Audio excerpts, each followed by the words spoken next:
Welcome to my tutorial for Golden Axe. This is a no damage tutorial for the arcade version. And yeah, actually I made the intro a little bit longer so that I could explain some things a little bit more. And basically what I did was I did each stage with no damage, but I did it's a segmented run, so basically I use save and load states to start each stage fresh and complete the stage with no damage. But I didn't complete the whole game with no damage. I did complete the entire game with no deaths. And I had very low damage, and I posted that run up unedited. So you can see that fully unedited. But what I did with this video is I took all my best footage from practice, because I practiced all the stages with save and load states to learn the game. And I took all my best footage from practice. And I even included a little bonus footage at the end that demonstrates some other parts that I didn't actually do in my playthrough. In some of my better played stages, I didn't actually execute certain parts perfectly. So I'm going to show a little bit of bonus footage afterward. I'm going to show the final fight twice, so I can go into some detail about that, so I don't miss any detail. Because there is a lot going on. And the final fight is the hardest part of the game, but the fourth stage is also quite difficult when doing a no-death run because the skeletons are very unpredictable. But yeah, so basically I'm just going to try to break everything down, the best that I can. And yeah, so you're going to see just, no damage runs of the entire game, but it's going to be segmented. So it should be pretty good footage. So to start off with, I use Gilius, and I like to use his rolling attack immediately in the beginning of the game because I know where the enemies are going to be positioned. So all you do is hit the jump and the strike button at the same time, and you'll do that attack. It's a back attack. It attacks behind your character. So you got to face the opposite direction like this, and then hit it. See, and you'll hit the enemy. But you got to have it lined up so that you hit them at the end of your roll. Otherwise, if you're too close, you'll roll through the enemy and you won't damage them, and you'll end up getting hit most likely. So you do have to position yourself right. Most of this game, the way you see me play, is going to be about very precise positioning. If you do it right, you can take out both of those enemies. In the beginning, when you first see this rideable dragon, you can take out the woman and the other enemy in 2 hits. You can take them both out together. I'm going to show that at the very end of the video. Now you see here I take this first boss out extremely quick and all the enemies. That's just, precise positioning because the tail whip has a very strange hitbox. It's very hard to connect with the tail consistently. So you really have to have it memorize the positioning, and I had a good feel for it. And that just comes from muscle memory and practicing. But you don't need to do it that fast unless you're doing some kind of speed run. And if you're doing a speed run, you're probably going to be using the down thrust attack, which I really don't use. I don't use that at all. So a speed run, you're going to want to check a different video for faster methods. So here, normally I would have the guys run off the cliff and die. But I didn't set it up right, so you're just going to see me kill them normally. But I will show the proper way to do it at the end where they run off the cliff. I think that's the best way to do it. It's faster, more efficient, but it doesn't always work out for me. So for this part, I get in this upper left corner, face the wrong way, and do my back attack, and I knock her off of the dragon immediately. And I do that every time. And then, while that guy's occupied kicking the person on the floor, I just start taking out the other enemies. And you'll get the positioning down with the dragon, because you're going to know how all these enemies spawn, and you're going to have an idea of how these enemies move after playing enough times. Because you can memorize a lot of this game, but there are certain random elements, like attacks that get through when you don't expect it, and that keeps things tense. But you see, I clear out this area very fast because I know where these enemies are going to move exactly. I know where that woman on the dragon is going to move to.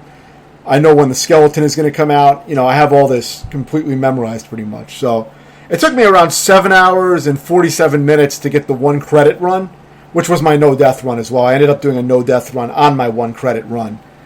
So that's what that was the end result. And then I spent a little extra time redoing stages 3 and 4 in a segmented run so that I could get no damage runs on stage 3 and 4. I wanted to have all no damage on all the stages for the tutorial. This is all spliced together, like I said. But I didn't edit anything in the middle of the stages. It's all from the beginning of each stage. So I did each stage from beginning to end with no damage. I just didn't do it in a row, as one fluid piece. But I did do the no death as a full legit run, and I have that posted up. So check that out. You see how fast I took all those enemies out in the beginning part? That's all memorization of knowing exactly where the enemies are going to move and spawn. And there's really nothing else that I can say about that except just memorizing where they're going to move and spawn. Now, for this part, it's tricky. You have to double tap to run, and then you hit jump. Sometimes I run when I don't want to because of the controls can be a little spastic sometimes. For me, anyway, I have trouble with that where I run when I don't want to if I'm not careful. So you got to be careful with that part. For this part, just get by these doors and just keep launching fireballs. If you want, you can fire fireballs rapidly and at the maximum fire rate. And if you do so, they will not really be able to get past that unless one is on a different plane. If one is on a higher plane, you have to move up a little bit to match them. But they can run and charge you and hit you, obviously. So you got to be careful with those large guys. Here I use my magic immediately because I have a magic refill waiting, and I fully refill my magic, as you can see. Then here I take out this guy very quick with 2 fireballs, and then I can focus on just spamming the fireballs at the knight. Very, very easy once you know the positioning of everything. As you can see, this is heavily position-based the way I'm playing. I've really memorized the positioning of everything. And whenever there's an enemy that gets on, so you can see I saved. That's so I could do segments where I could do the whole stages without damage. But, yeah, one thing to keep in mind is that when using that back roll attack where you press both the jump and strike button, whenever there's a rideable dragon, the enemies will always magnetate to that and try to get on it. And you can just keep spamming the back roll attack to take them out and they'll keep trying to get on the dragon. They're stupid with that shit.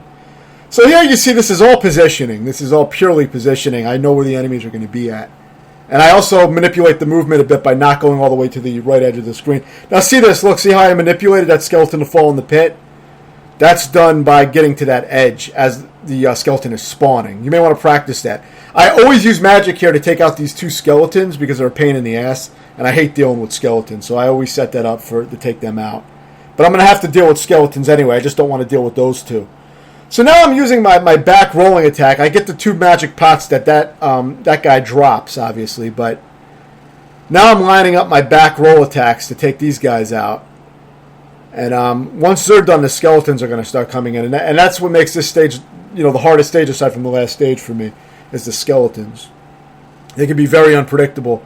And even though I did well here and didn't take any damage, I can't do this consistently because the skeletons can be very unpredictable. So I use my little 2 magic pots here to do some damage to those skeletons, but it won't kill them. It'll damage them, though. But I'm just constantly moving up and down to switch planes, because if you're on the same plane as the enemy, they will swing at you and usually hit you. So you want to constantly, the way to dodge attacks in this game is to simply move up or down slightly, and you'll be off plane with the enemy, and they will run past you when they try to attack, or they will miss their swings. You're going to see exactly how I execute that on the final boss, and it works that same way for all the enemies in the game. So once you see how I'm doing it on the last boss, you're going to see how you can exploit that with your movement. And I'm going to show that. I show the final boss twice with no damage, no magic. So it's going to show. Now this, you see how I position myself? You can get the skeletons to fall in the pit. I've actually gotten 2 skeletons to drop straight into the pit without me even hitting them before.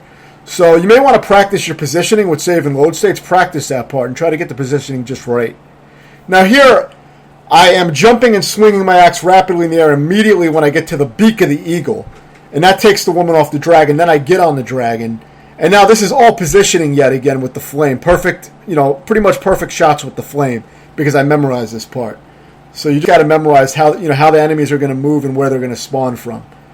Now for these knights, there is a better way to deal with them to make it so they can't move around you, because here they could circle me if they wanted to and cause a lot of problems. See? Now the way to avoid that altogether is if you move all the way up to the top of the screen immediately when the knights come out, you'll make it so that they can't go up and around you because you'll be at the upper extreme of the screen. So they won't be able to do that. Now for this part, I kind of charge through and use my ramming attack to ram through these guys and have them drop magic on the field. But I immediately get into this area and group these guys together and get as many flame hits as I can on that pile of guys. And then I take out the skeleton, because the skeleton appears shortly after I start doing that. And now with just the skeletons to deal with, what I'm going to be doing is keeping the skeletons to my left side, keeping the boss to my right side, and staying in the middle. And see, I'm doing this very tightly. What I'm doing is moving up and down mainly. And as soon as the boss swings is when I'm doing my flame attack. And even, whether it hits or not, I'm putting the flame out there because there's a good chance the skeleton's going to walk into it. So, I'm not really looking to see if the skeleton is lined up with it. Most of the time, I'm just doing the flame because I know the skeletons have a good chance of walking into it when I'm dodging like that. But you can see how I was exploiting the up and down movement of the screen, where I was moving, when the axe swing and the skeleton swing, I was moving, above them so that they would miss, and below again so they would miss again. And that's really something you got to practice because it's harder than it looks. This part, all this shit is hard on the last stage. I mean, to get without deaths. And for the last boss, the trick with him, once you kill the skeletons, you want to isolate him, and then the trick is, as soon as you see him crunching up like in a sit-up position, you're firing your flame. And you just want to keep repeating that, and you'll loop him into an endless loop where you can just keep flaming him like you saw me do until he dies. Now, this is the double kill I was talking about earlier. See, I hit them both at the same time, and I did it again. That kills both of them. It's a fast way to kill both enemies. Now, here's the cliff tricks I was talking about. Now, this guy won't jump off the cliff, but he gets thrown off anyway. But here's how you can manipulate them to jump off the cliff or fall off. You get to the edge like that. See, that guy will fall off. And then you do it again for this one, and you'll have another guy that falls off the cliff. So I just thought I would show this extra footage because I didn't pull it off in my in one of my no damage runs of the second stage. Though I did no damage run the second stage a lot because it was an easy stage for me. So now here's the final boss again. So that way I can explain it again and go over because this is the hardest part of the game. So see, I get all these guys grouped together. And the magic guys I'll get to later if I want to get their magic. But I was doing a no magic run for this, just to do it for the boss domination series. But once you take care of those guys on the right, you can start attacking the two skeletons. And you just want to move up and down. So you keep them on the left side, keep the boss on the right. And every time the boss swings his axe and you move above him, throw out a flame on the left side so that the skeleton has a good chance of going into it. If you get lucky with your positioning, you can get both of them in one flame, which is great. But see, that's all I'm doing here. I'm mostly just manipulating the movement, and I'm moving up and down.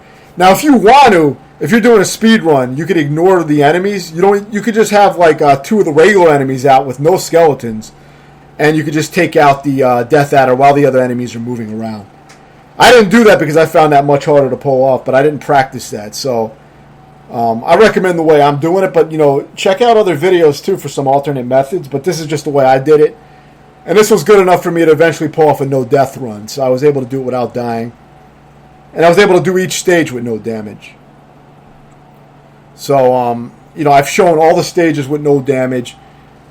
And the main thing to understand really is the positioning. That's the main part. That's the main thing with the way I'm playing the game is all pretty much positioning. So memorizing where the enemies are going to come from, memorizing the positioning. Like in the beginning of this Death Adder fight, I get all three enemies grouped into that flame because I know exactly where to stand and use the flame.